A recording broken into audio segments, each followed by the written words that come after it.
Bueno, muy bien. Esta es la clase número 14. El tema que vamos a tratar es el tema de los textos explicativos. A diferencia de la clase pasada, que nosotros hablamos la clase pasada del texto, el prototipo explicativo, o sea, la parte, digamos, formal o estructural, no el texto explicativo como género. Ahora en esta clase hablaremos específicamente de los textos explicativos como género, o sea, donde circulan textos que son predominantemente explicativos. O sea, el prototipo explicativo, como lo habíamos hablado en la clase pasada, puede encontrarse dentro, sobre todo, de textos argumentativos, por ejemplo, o incluso de textos narrativos. Puede haber dentro un prototipo explicativo, o sea, una parte del texto que es explicativa. Esa estructura que nosotros veíamos tenían dos aspectos básicos, que son los explicativos ecuativos, que utilizan como recurso el ejemplo, o utilizan como recurso la comparación. Esto es como A es a B, como C es a D. Bueno, esa estructura explicativa se llama ecuativa y no son explicaciones propiamente dichas. Las explicaciones propiamente dichas son causales. ¿Qué quiere decir esto de causales? Que son, disculpen un segundo, a ver si tengo muchos reflejos de él. No sé por qué me refleja la pantalla. Si me saco los anteojos. Bueno, sin anteojos no refleja. ¿Qué son los textos explicativos ecuativos? Son ejemplos comparativos. O sea, se utiliza algo conocido para explicar lo desconocido. Las explicaciones propiamente dichas son causales, y habíamos visto que había varias formas de explicación causal. La explicación causal por probabilidades o por leyes, como la ley de la gravedad. La explicación causal genética, o sea, que se refiere a un origen, a una historia de un fenómeno, por ejemplo, el origen de una enfermedad o el origen de un proceso histórico. La explicación por lógicas, donde en la explicación por lógica hay un sujeto deseante, un sujeto que quiere, tiene que haber un sujeto, tiene que ser alguien que desea algo. De ese deseo surge un efecto. Ese sujeto puede ser individual o colectivo, pero indudablemente de ese deseo, de ese proyecto, surge la explicación de los hechos, ¿no? Por ejemplo, en la lucha de clases, por ejemplo, se podría explicar por lógicas. Y la explicación por... después tenemos la genética por lógica, y tenemos la explicación causal por probabilidades. Y después tenemos otras, que es la funcional. La explicación funcional, como yo les decía, es una explicación que depende de un sistema. O sea, cuando uno dice esto es funcional, por ejemplo, una familia es disfuncional, estamos implícitamente diciendo que una familia es un sistema. Y en este caso, un sistema que no funciona porque sus partes no colaboran a esa constitución. Entonces, cuando nosotros decimos una familia es disfuncional, ya estamos diciendo que consideramos que la familia es un sistema. Subyace la idea de sistémica. Bueno, esas son las estructuras. Pero ahora vamos a ver un poquito la explicación como género. O sea, cómo funciona. Cuando la analizamos como género, no la estamos analizando desde el punto de vista de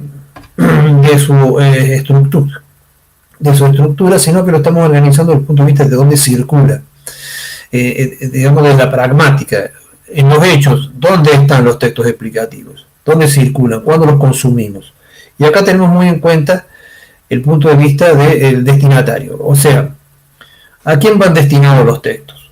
Cuando nosotros analizamos el texto explicativo desde el punto de vista de a quién van destinados, lo que vamos a ver es que aquí hay tres tipos, básicamente tres tipos, pero son, digamos, tres tipos que tienen diferentes formas. Los tres tipos son, el tipo teórico, o sea, el texto explicativo teórico que utiliza la explicación causal, etc. El texto explicativo didáctico y el texto explicativo de difusión. Partamos, el más profundo, el más desarrollado es el texto explicativo teórico. Es son los tipos de textos que implican un destinatario iniciado, o sea, un destinatario que conoce el tema. ¿Dónde circulan los textos explicativos teóricos? Bueno, en conferencias de especialistas, en congresos, ciertos textos específicos para especialistas, ¿no? Implica que el público al cual va destinado es un público formado. Recuerden que la diferencia, después vamos a ver, entre texto explicativo y argumentativo también tiene que ver con la relación de poder o la relación de prestigio. Claramente siempre el texto explicativo implica una diferencia de nivel de conocimiento. El que habla es reconocido como un especialista y los que escuchan de alguna manera aceptan sus textos. Entonces eso es fundamental porque si no sería un texto argumentativo más que un texto explicativo. Pero bueno, estos textos explicativos teóricos circulan entre especialistas. Claramente, por ejemplo, en el caso universitario son textos que implican, por ejemplo, estudiantes que ya tienen un tercer o cuarto año de estudios. En primer y segundo año todavía, por lo general, los textos explicativos teóricos son un poco complicados porque todavía no han adquirido el conocimiento previo necesario para leer un texto explicativo teórico. Luego tenemos el texto explicativo didáctico. El texto explicativo didáctico se incluye en el sistema educativo y tiene grados. Va desde la primaria, la secundaria y la universidad. Claramente no son los mismos los textos explicativos cuando a un chico de 7, 8 años que a un adolescente de 15 o a un estudiante de 18, 19 o 20 años. Entonces, el texto didáctico se adapta al nivel del destinatario.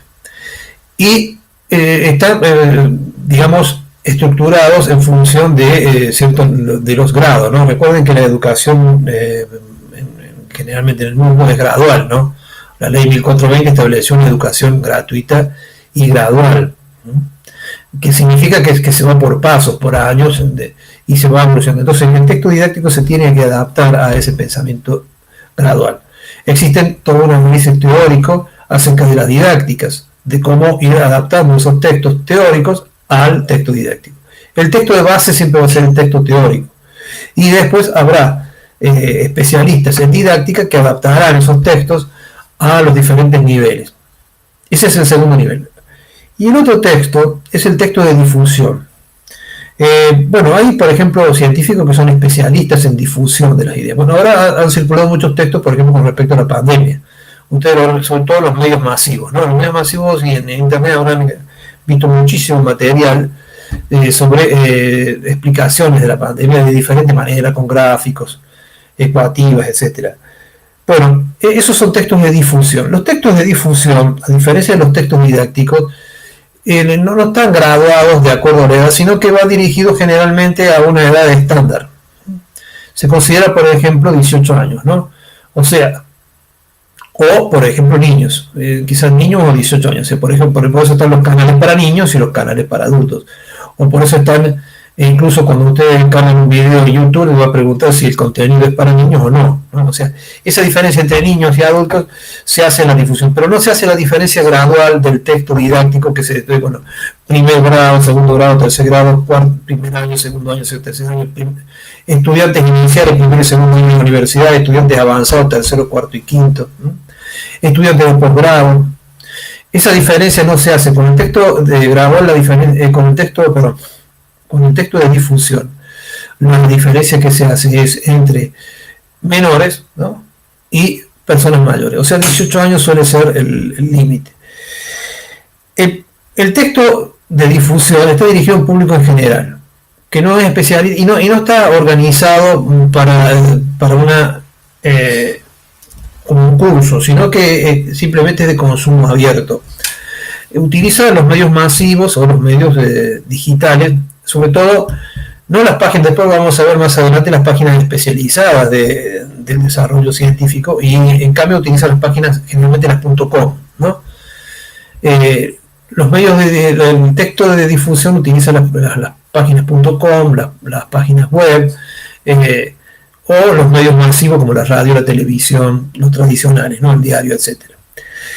Estos medios utilizan este tipo de textos, y el problema del texto de difusión es que no profundiza. O sea, no tenemos la posibilidad de, como en el texto didáctico, de ir avanzando de un texto más simple a un texto más complejo, sino que son textos que siempre se mantienen en un nivel de los 18 años. Por eso, cuando nosotros queremos profundizar sobre un tema, no nos podemos quedar en lo que dice el diario o lo que dice la página web, sino que tenemos que ir a las páginas especializadas. Como forma general, tanto el texto didáctico como el texto de difusión utilizan mucho las formas ecuativas, o sea, no la explicación propiamente dicha, sino la explicación por comparación con lo conocido. Entonces, vamos de lo conocido a lo desconocido. Esto es como A es a B, como C es a D. Esa suele ser la estructura típica de los textos. ¿Por qué? Porque en general el público al que va destinado no es especialista. El texto didáctico va a utilizar un registro lingüístico estándar, adaptado a las edades. El texto de difusión también va a utilizar un tipo de registro estándar, adaptado ya sea a menores de 18 años o a mayores de 18 años. Entonces, esos niveles de lenguaje siempre van a ser variedades estándar, no vamos a tener una variedad, un registro profesional. Tampoco se va a utilizar un registro familiar o un registro vulgar, ¿no? Esto tiene que ver con que, bueno, empezando que el registro estándar es el que más abarca a las diferentes formaciones. Incluso en algunos casos se pueden utilizar incluso algunas variedades específicas de lenguas, por ejemplo, aborígenes, etcétera, en algunas regiones que permiten que el texto tenga mayor acceso. Pero siempre en el nivel de lo estándar, ¿no? O sea, se establece un nivel estándar, que tiene que ver con la escritura también. Bueno, esto es muy importante porque ¿a qué nos interesa a nosotros la introducción del discurso? Bueno, que ustedes como estudiantes tienen que empezar a ver que no basta con leer algo que aparece en una página web.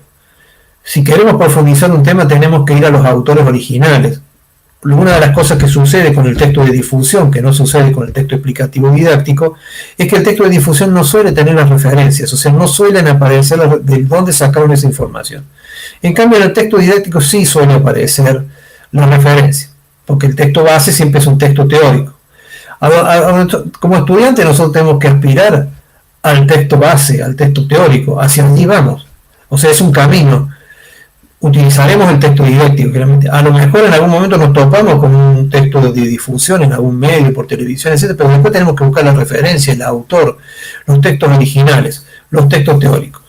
Por supuesto que el texto teórico requiere una formación inicial, o sea, requiere de iniciados de formación. Por eso muchas veces muchos de los textos se llaman introducción a, o sea, introducción a una temática, a un campo de discusión. Sin esa iniciación es difícil comprenderlos. De allí que como estudiantes ustedes tienen que empezar a ver cuáles son los textos básicos y, por ejemplo, entre otras cosas, tenerlos a los textos básicos. O sea, si hay un libro de un autor que ustedes ven, por ejemplo, en psicopedagogía, tener a Freud, tener a Piaget, ¿no?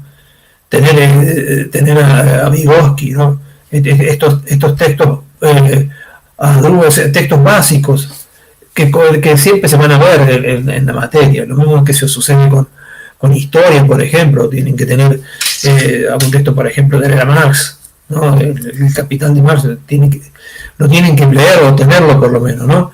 O en otras carreras, ¿no? Siempre hay textos básicos, teóricos, que son necesarios porque después la discusión teórica parte de allí. O sea, parte, por ejemplo, de Freud, ¿no? O sea, a Freud se lo discute mucho, pero básicamente parte de Freud. Entonces tienen que tener esa base inicial, los textos teóricos iniciales, lo cual les va a permitir comprender, porque si no es como cuando uno llega a una reunión que ya empezó la discusión y no se sabe de qué se está hablando, entonces uno no puede opinar, tampoco entiende. La gente discute y no lo entiende porque llegó a la mitad de la reunión y no se sabe de qué se está hablando.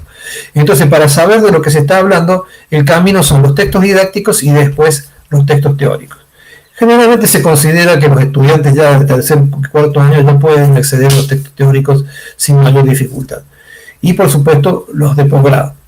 Pero recuerden esto, que cada profesión que cada uno de ustedes ha elegido tiene determinados autores que son básicos y a los cuales ustedes tienen que tener acceso, o por lo menos haberlos leído y comprendido.